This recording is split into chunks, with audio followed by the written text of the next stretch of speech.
තිබෙන දවසක් 2020 අප්‍රේල් 11 බුදුමාරුවක් සිද්ධ වෙනවා. බුදු ග්‍රහයා දළු ලග්න හිමියන්ගේ මේ දක්වා හිටියේ තුන්වෙනි කොටුවේ තුන්වෙනි භාවයේ. දැන් යන්නේ හතරවෙනි භාවයට එවත් හතරවෙනි කොටුවට. එතකොට එතනදී බුදු ග්‍රහයා නීච වෙනවා. එතකොට අප්‍රේල් 11යි අප්‍රේල් 30යි අතර කාලයේදී නීච භාවයෙන් යුතුව තමයි හතරවෙනි කොටුව හරහා බුදු ග්‍රහයා ගමන් කරන්නේ. එතකොට එතන බුදු ග්‍රහයා එනකොට රවි කුජ ශනි කියන ග්‍රහයොත් එතන ඉන්නවා. ඉතින් ඒගොල්ලොත් එක්කම ටික දවසක් මෙතන ඉන්නකොට එතන රවි ග්‍රහයා ඉවත් වෙනවා අප්‍රේල් 14 වෙනකොට. ඔන්න ඔය විදිහට තමයි එතන තත්ත්වය. එතකොට මෙතනදී බුදු ග්‍රහයා නීච වීම කියන කාරණේ විශේෂයෙන් බලපෑම් විග්‍රහ කරන්න තමයි බලාපොරොත්තු වෙන්නේ. බුදකින් විශේෂයෙන් නියෝජ්‍ය වෙන පුද්ගලයෙක්ගේ කතා කිරීම, කතනය මේ කාරණේ. ඊළඟට ලිය කිවිලි වැඩ කටයුතු මේ වගේ විවිධ කාරණා කීපයක් තියෙනවා. ඒ ගැන ඉස්සෙල්ලා මුලින්ම කියන්න පොදුවේ බලපාන කරුණු කීපයක්. මේ බුද නීච වුණාම වචනේ භාවිතා කිරීමේදී කතාවේදී පරිස්සම් වෙන්න ඕනේ.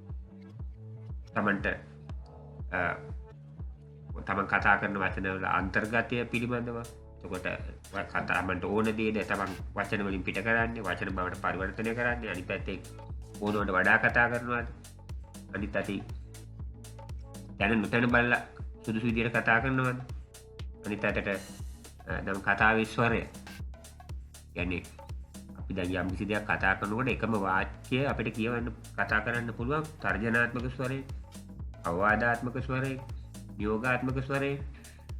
එතකොට ඒ අරුණහම අපහාසාත්මක විදියට එහෙම නැත්නම් සාමකාමී විදියට ඉල්ලීමක් විදියට මේ විදියට. ඉතින් ඒ කතා කරන විදියට තමයි අපිට ලැබෙන ප්‍රතිචාරය බලපවත්තන්නේ. ඉතින් ඒ ගැන විශේෂයෙන් සැලකිලිමත් වෙන්න ඕනේ මේ කාර්යය. මොකද බුද්ධ නීච වුණාම ටිකක් ඒවා අහිතකරව බලපාන්න පුළුවන් තියෙන හින්දා.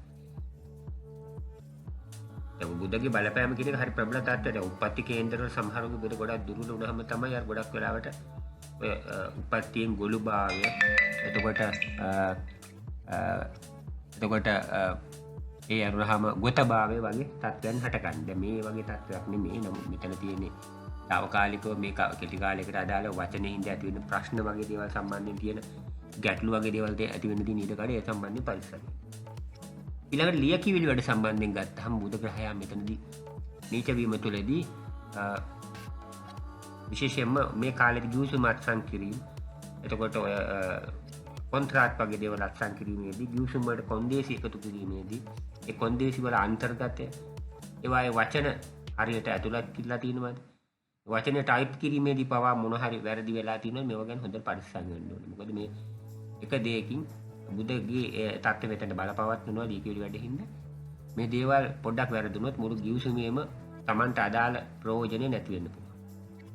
ඒ වගේ දේවල් වලට ටිකක් නරක කාලයක් හින්දා ටිකක් අහිතකර බලපාන්න පුළුවන් කාලයක් හින්දා ඒ වගේ දේවල් මේ කාලේ කරනකොට ටිකක් වැඩිපුර සැලකිලිමත් කරන එක වටිනවා.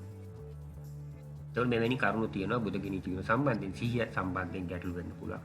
තමන්ගේ අරමුණු ඉලක්ක විසිරීම වගේ දේවල් මේ වගේ තත්ත්වයන් ඒ වගේ දේවල් සම්බන්ධයෙන් යානේ මොකම කරලා කටයුතු කරන්න. එතකොට ඊළඟ කාරණේ තමයි දැන් මේ බුදු ග්‍රහය නීච වෙච්ච තැන. එතනට අදාළ තත්ත්වයන්. බුදු ග්‍රහය නීච වෙලා තියෙන හතරවෙනි කොටුවේ. හතරවෙනි කොටුවෙන් කියන්නේ පුද්ගලයාගේ දේපල ඉඩකඩම් යාන වාහන පදිංචි ස්ථානයේ සැප පහසුව පපුවෙන් හදවතින් පැනනගින හැඟීම් ආවේග සම්මව.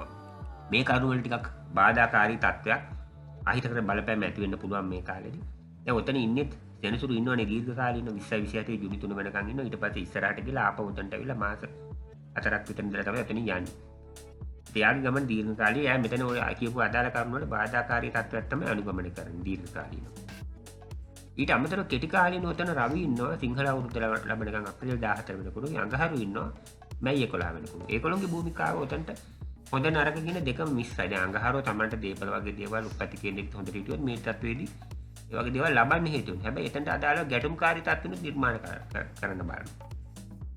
දේපල ඉඩකඩම් සම්බන්ධයෙන්. එතකොට රවිගේ තත්ත්වය නම් රවි ලොකු ප්‍රශ්නයක් නැහැ උතන්ට. නමුත් රවි දුර්වලයි උතන්ට. හතරවෙනි කොටුවේ හින්දා මොකද රවි බලවත් වෙන්නේ අහසේ මුදුනේ 10 වෙනි කොටුවේ.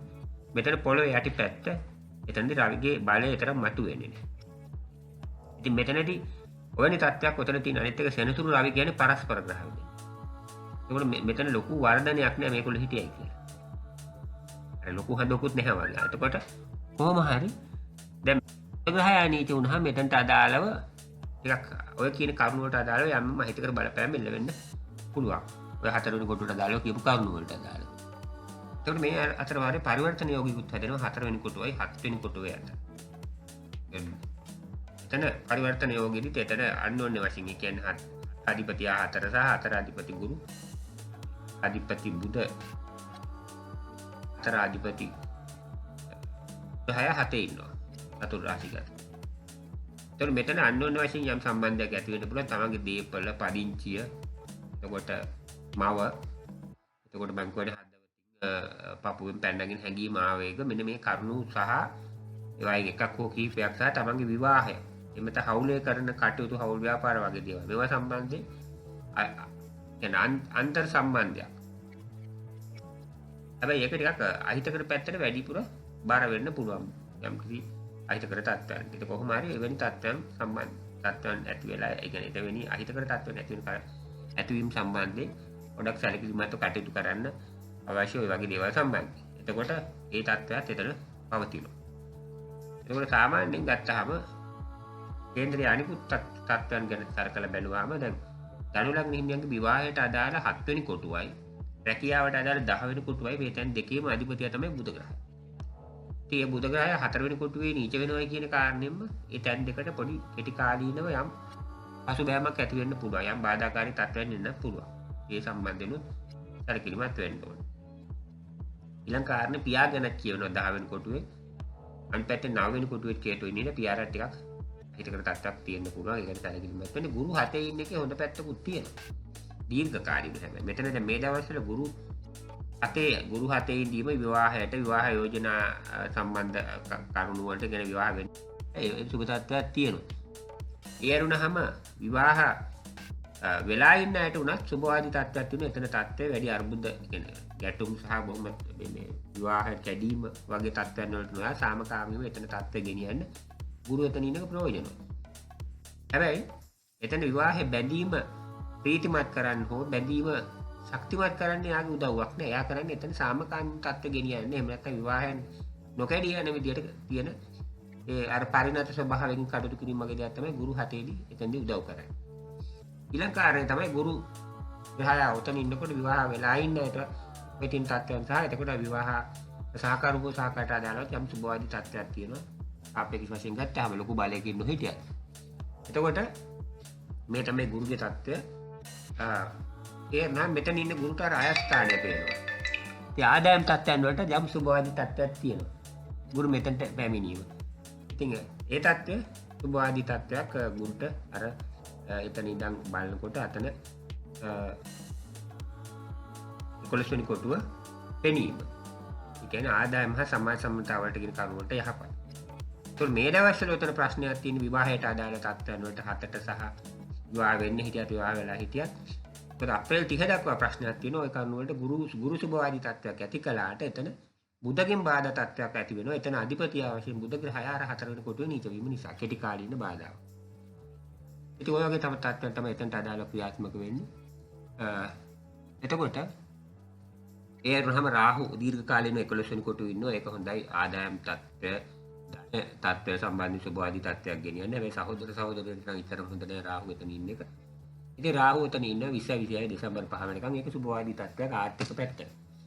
කේතු ග්‍රහය 9 වෙනි කොටුවේ ඉන්නවා. යාගින් කරදරයක් නෑ කාලයක් යනකම් 2026 දෙසැම්බර් 5 වෙනිකන් එයා උතන ඉන්නකොට එක්ක හොඳ තත්ත්වයන් කරන ඔය ආධ්‍යාත්මික පැත්තට ආගම ධර්මයට පැත්තට සම්බන්ධ දේවල් එහෙම නැත්නම් ප්‍රශ්න ඇති නොකර ඉන්නවා. ඉතින් ඒ තත්ත්වය සුබවාදී. 2026 දෙසැම්බර් 5 වෙනිකන් එයා උතන ඉන්නවා. එතකොට ඊළඟට කේන්ද්‍රයේ සෙනසුරුගේ බලපෑම නම් මම කිව්වා ටිකක් දීර්ඝ කාලීන ප්‍රශ්නයක් ඇති වෙන්න පුළුවන් කියලා. සමහරවිට සෙනසුරු උතන ඉන්න සමස්ත කාලය 2027 ජූනි 3 වෙනිකන් මම කිව්වා ඉන්නවා කියලා.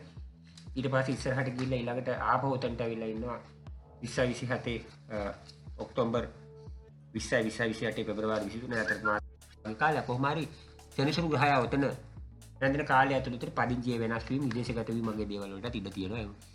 ධනු ලග්න හිමියන්ට. එතකොට එවැනි තත්ත්වයන් තියෙනවා. සිකුරු ග්‍රහය මේ දවස්වල 5 වෙනි කොටුවේ ඉන්නේ. විශේෂම ප්‍රේම සම්බන්ධතා දරුවෝ මේ කියන කාරණාවලට සුබවාදී තත්ත්වයක් තියෙනවා. සිකුරු පහේ ඉන්න එක.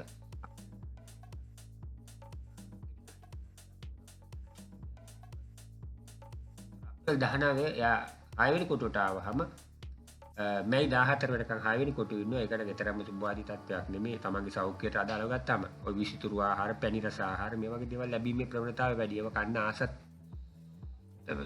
සහ වමනාවක් තියෙනවා. අනිත් පැත්තේ ඒවා ලැබෙන තත්ත්වෙත් වැඩි. හැබැයි ඒවා රෝග තත්ත්වයන්, උදරයට ආබාධ, උදරයට සම්බන්ධ රෝග තත්ත්වයන් මේ වගේ විවිධ රෝග තත්ත්වයන් එන තිනියකට තියෙනවා. අනිත් පැත්තේ ඔය අතර වාරයේම රවි ග්‍රහයට අප්‍රේල් 14 සිංහල අවුරුදු ලැබීමත් සමග 5 වෙනි කොටුවට ඇවිල්ලා උච්ච වෙනවා.